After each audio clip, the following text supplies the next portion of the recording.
They're targeting civilians because they're a criminal regime. They're the arch terrorists of the world. They want to have nuclear terrorism, which will put the entire world under nuclear blackmail, and they would use these weapons. That's what the Ayatollah Khamenei says that he would do. He would use these weapons to wipe Israel off the map. In Iran, the Ayatollah taking to social media to encourage Iranians to, quote, continue in this behavior with strength. Joining me now, live here on The Hill, Daniel Shapiro, former U.S. ambassador to Israel, with us live in person. Nice to see you, sir. Nice to meet you. Thanks for being with us tonight. So let's start with the timeline. The president basically saying he's going to have a decision within 2 weeks. That could mean tonight, tomorrow, next week, at some point in time. Is it prudent for him to go down that path, to give this sort of 2-week buffer here? What he's done, first of all, is identify the correct objective, which is to take away Iran's ability to enrich uranium, which basically gives them an ability to produce a nuclear weapon. And it's all focused on this one deeply buried underground facility called Fordo, which the United States has unique capabilities. Right. So he's now put on the table the basically overt threat that the United States will use military force, but created a window for some coercive diplomacy. That is to have partners and allies, the Europeans meeting with the Iranian foreign minister tomorrow in Geneva, maybe our Gulf partners as well, speaking to the Iranians, say to them, look, you're going to lose this facility one way or the other. You can lose it through diplomacy in this window of time, or the United States is going to act. So you say you describe it as an overt threat. Do you think it's possible that he would actually take the next step? It's certainly and strike inside Iran. It's certainly possible. He's put in place the forces that would help him or enable him to conduct that strike. We have a second aircraft carrier on its way to the Middle East. There are tankers and fighter aircraft. The bombers would come at the end to actually conduct the strike, but all those other forces would help shape the battlefield and then be prepared for any retaliation. So look, the president is the commander-in-chief. He also believes he's the ultimate deal maker, right? And someone who inherently believes that he can put deals together. And he's done it in the Middle East with the Abraham Accords, right? But there's also the question of, is Iran just stringing him along for these next 2 weeks? The White House was asked about that earlier today. I want to get your reaction on the other side. Look, Iran is in a very weak and vulnerable position because of the strikes and the attacks from Israel. And with respect to the president's statement, I shared that with all of you. And he has been very direct and clear. Iran can and should make a deal. We sent a deal to them that was practical, that was realistic, or they will face grave consequences.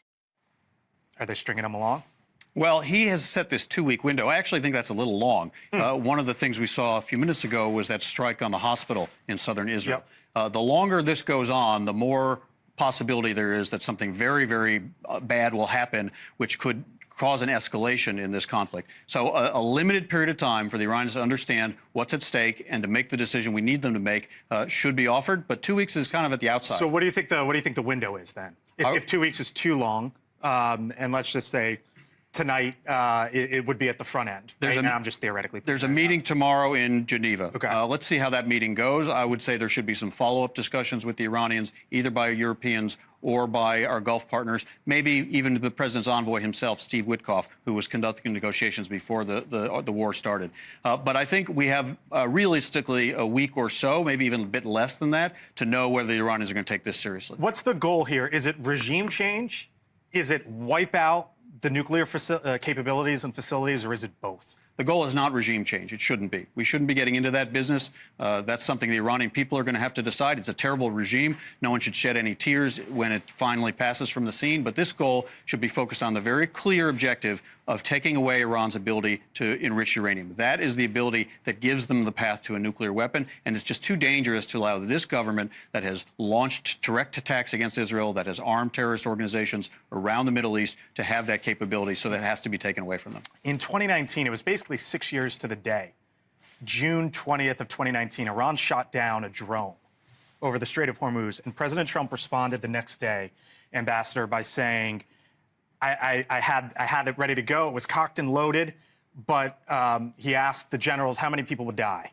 And the general, this was a post that the president put out, said 150. And he basically said that it wasn't, and here it is. On Monday, they shot down an unmanned drone flying in international waters. We were cocked and loaded to retaliate last night. This is 2019. On 3 different sites, when I asked how many will die, 150 people, sir, was the answer from a general. 10 minutes before the strike, I stopped it, not proportional. That was 6 years ago, basically, to the day. What do you think President Trump has learned, and do you think that is a precedent for how he thinks and operates? I don't put myself in the president's mind. Obviously, trying to avoid civilian casualties is appropriate. In this case, everybody knows the target we're talking about. It can be even notified in advance when the strike is coming, more or less, so that those who need to evacuate can do so. Actually, the Israelis have been doing that with a lot of their strikes because they're fixed targets. And it's in this case, I wouldn't give them too much time. Again, there's the risk of them spiriting away some of the enriched uranium they house at that facility. But it is possible and it's appropriate to try to make sure there are no civilian casualties. Dan Shapiro, former U.S. ambassador to Israel, with us tonight here on the Hill. Nice to meet you, sir. Thank you. Thanks. Talk again soon. Joining me now, other side of the table as we swing the camera, Mark Short is the former chief of staff to Vice President Mike Pence. Hello, sir. Good to see you again. Nice to have you in. 2 weeks. Where do you think the president is tonight? You know him well. Look, I think that the president is pretty resolute here, Blake. I think the reality is in the first administration that he didn't hesitate to take out General Soleimani. Mm-hmm. He applied maximum pressure to Iran. I think what Iran has got to question is this really, an idle threat that they want to question and take as if he wouldn't be taking action when they know he has in the first administration. The 2-week timeline. You know this, I know this, but I want to share it for our audience. You're already chuckling because President Trump says 2 weeks a lot. Yeah. And in a lot of cases, it's sort of 2 weeks goes by and you forget about it, right? For example, here was just a few quotes that we've dug up here in the last few weeks, and then we'll get to it on the other side. Do you still believe that Putin actually wants to end the war? I can't tell you that, but I'll let you know in about 2 weeks, within 2 weeks. You made any determination on kind of what those tariff rates may look like and the timing of those? I have. I'll announce it over the next 2 weeks. But remember, once you announce, the stock market's going to go up 2,000 points, and people will relax a little more. It can wait 2 weeks. They can wait. All right. You trust President Putin? You know, in about 2 weeks. We got to get this big, beautiful deal done. We got to get it done, and get it done now. Don't wait 2 weeks. Don't wait 2 weeks. All right, so he does this often, right? That's just the last couple months. But on the other side, there was the 60-day threat that the president gave to Iran, and then bang, just like that, Israel didn't wait a second longer. Right. So how do you perceive sort of this within 2 week decision that's come out of the White House today? Well, and to your point, I think that Iran's got to be thinking that if 2 weeks elapses, that Israel is going to take another step. Mm-hmm. So look, I think if you look at the first administration, there was no doubt in how resolute the president was. I think there are more divisions inside this administration on foreign policy, and there are more divisions inside the Republican Party on foreign policy. I don't think that's debatable, Blake. But I think it'd be hard for Iran to basically assume this is an idle threat. Right.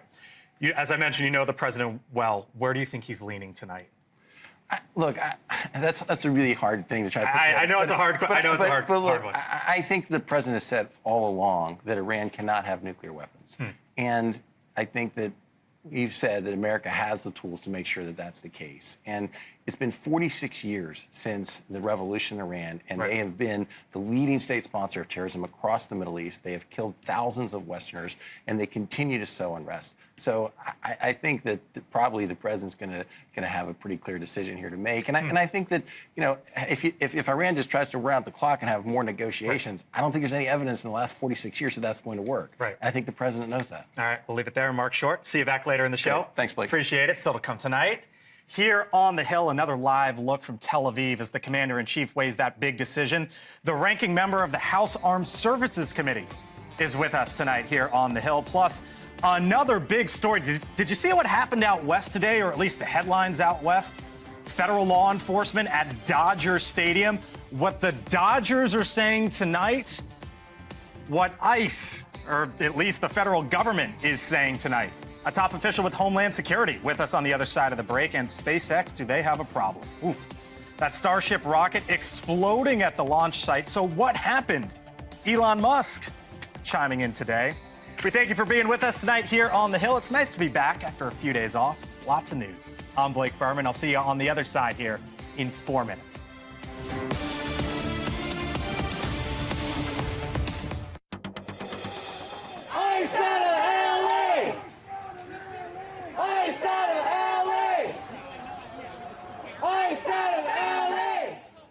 All right, welcome back here to the Hill.